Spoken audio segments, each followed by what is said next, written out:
దేవుని పరిశుద్ధ నామమునకు మహిమ కలుగును గాక. ఆమేన్.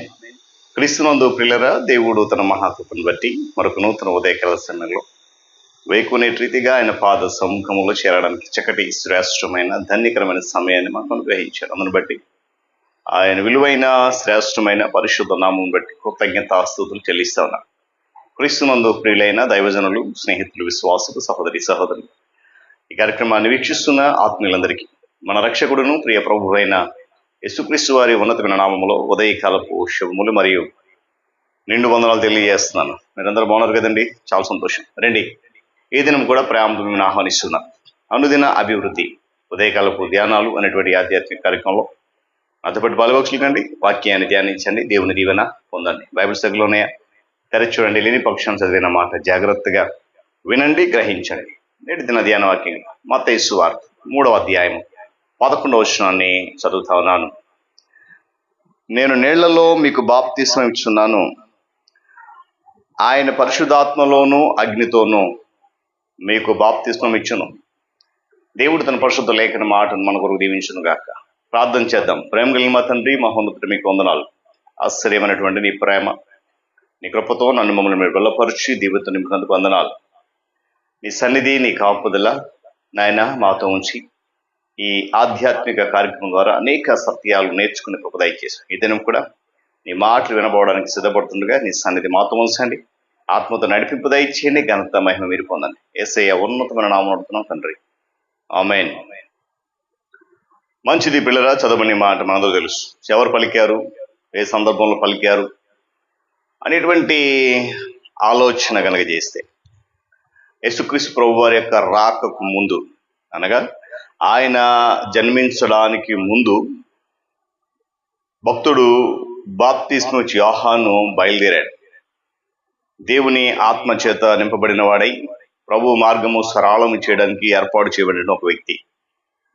ఆ బాప్తిస్మం యోహాను పరిచర్యకు వచ్చిన తర్వాత ఈ 3వ అధ్యాయం గమనించినప్పుడు అనేక మంది పరిసరులు, శాస్త్రులు అతని దగ్గరికి వచ్చినప్పుడు బాప్తిస్మం కొరకు ఆయన అంటాడు, గద్దిస్తాడు, సర్ప సంతానమా అని. ఆయన అంటూ క్రిందకి వచ్చేసరికి, నేను కేవలము నీటితోనే మీకు బాప్తిస్మం ఇస్తున్నానయ్యా, నా వెనక వస్తున్నాడు ఆయన, శక్తిమంతుడు ఆయన పరిశుద్ధాత్మతో అగ్నితో ఇస్తాడు. దేవుని స్తోత్రం కలిగిన గాక. పిల్లరా, మనము నేను అయితే ఆయన అనేటువంటి చెప్పిన సందర్భం మనలో ఎప్పుడైనా ఉందా? మన జీవితంలో ఇలాంటి ఆ సంఘటన. ఎందుకంటే బాప్తిస్మం ఇచ్చే యోహాను వచ్చాడు, పరిచర్య చేస్తున్నాడు, కానీ ఆయన అంటే నేను, కానీ ఆయన ఏమన్నాడు? ఆయనే, నేనంతే, కేవలం. గమనించాలి.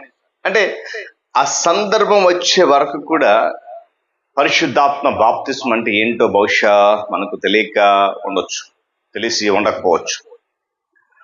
మన జీవితంలో చాలా సందర్భాల్లో మనం ఎక్కువ ప్రాధాన్యత ఇచ్చేటువంటి విషయం ఏంటంటే నేను.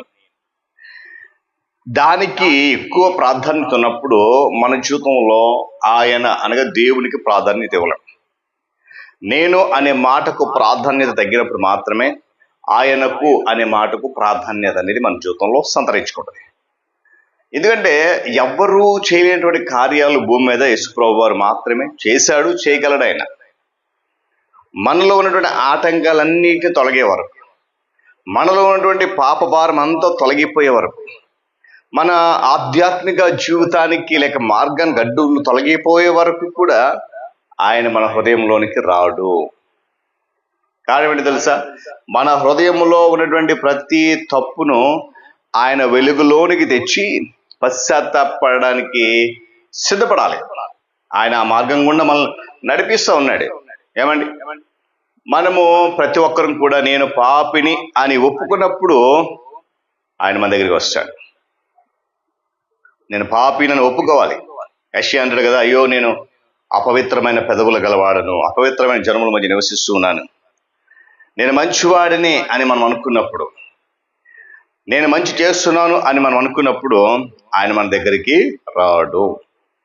యేసుప్రభు వారిని మన హృదయంలోనికి రాకుండా మన స్వనీతి ఏదైతే ఉందో, మన అతిశయం ఏదైతే ఉందో, అది ఆయన రాకను అడ్డుకుంటుంది. మన హృదయంలోనికి అనే విషయాన్ని ఉదయకాల సమయంలో జ్ఞాపకం చేసుకోవాలి.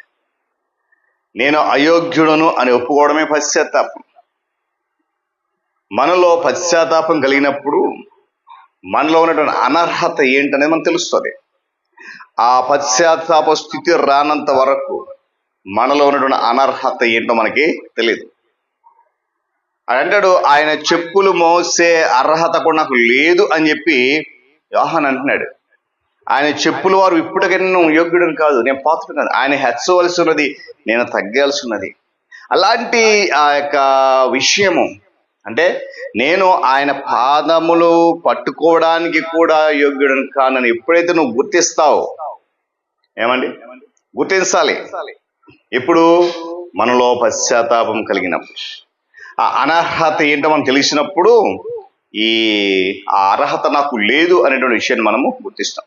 ఇదే నిజమైనటువంటి పశ్చాత్తాపం. దేవుని స్తోత్రం చెప్పండి. హల్లెలూయా. ఈరోజు ఇలాంటి పశ్చాత్తాపం మనలో ఉందా? లేక మనం చేసిన పనులను మనమే సమర్థించుకుంటున్నామా? మనలో నిజమైన పశ్చాత్తాపం లేనట్టయితే యేసు ప్రభు వారికి నీ హృదయంలో ప్రవేశం లేనట్టే.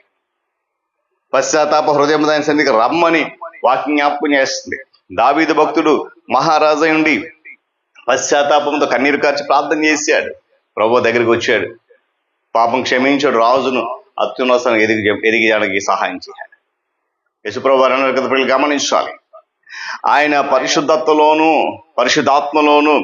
అగ్నిని మీకు బాప్తిస్మం ఇచ్చునని చెప్పి యోహాను చెప్తున్నాడు. పరిశుద్ధాత్మ బాప్తిస్మ ఒక అనుభవం అని యోహాను ఇక్కడ చెప్పట్లేదు పిల్లరా. కానీ పరిశుద్ధాత్మ బాప్తిస్మ అనేది యేసు ప్రభు వారి యొక్క కార్యం అని మాత్రమే ఇక్కడ చెప్తున్నాడు. అది ఆయన చేసే కార్యం. ఆయన ఎదుట అయోగ్యులము అనే విషయాన్ని ఇక్కడ జ్ఞాపకం చేసుకోవడమే పరిశుద్ధాత్మ బాప్తిస్మం పొందిన వారి అనుభవం. ప్రతి ఒక్కరం కూడా ప్రభు దగ్గరకు వచ్చి మోకాళ్ళలోనే సాష్టాంగపడి, నేను అయోగ్యుడను, అనర్హుడను, అర్హత లేని వాడిని ఒప్పుకోవాలి పశ్చాత్తాపంతో. ఏమండి, ఆయన మన హృదయంలోనికి వచ్చినప్పుడు అద్భుతాలు జరుగుతాయి. మన హృదయపు ద్వారం అని తెరిచి ఉంచినప్పుడు గొప్ప కార్యాలు మనం చూడగలుగుతాం. వీళ్ళరా, నేను అశక్తుడను, అనర్హుడను అని మనం గుర్తించడమే ఆ అద్భుతం. ఏమి లేని వాడును, రిక్తుడను, ఎందుకు పనికిరాని వాడు. ఇక్కడ అన్నాడు కదా యోహాను, నేను తగ్గాలి, ఆయన హెచ్చాలి.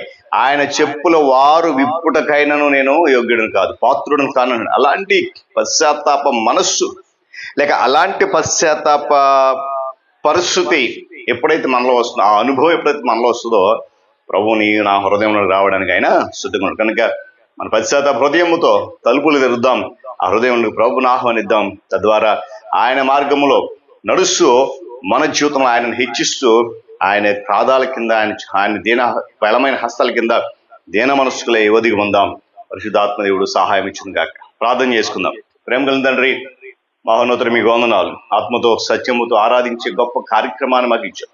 అనుదిన అభివృద్ధి ఉదయకాలపు ధ్యానాలు అనేటువంటి ఆధ్యాత్మిక కార్యక్రమం ద్వారా అనేక సత్యాలు ప్రతిరోజు వింటున్నాం.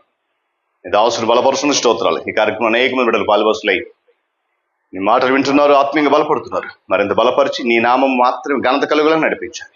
మహిమ ప్రభావాలు మీరు పొందుకోండి. క్రీస్తు యేసు వారి ఉన్నతమైన నామం నడుపుతున్నాను మా తండ్రి, ఆమేన్. త్రియేక దేవుని దీవెన, ఆయన సన్నిధి కాపుదల సదాకాలము మనందరికీ తోడని నడిపించును గాక. ఆమేన్.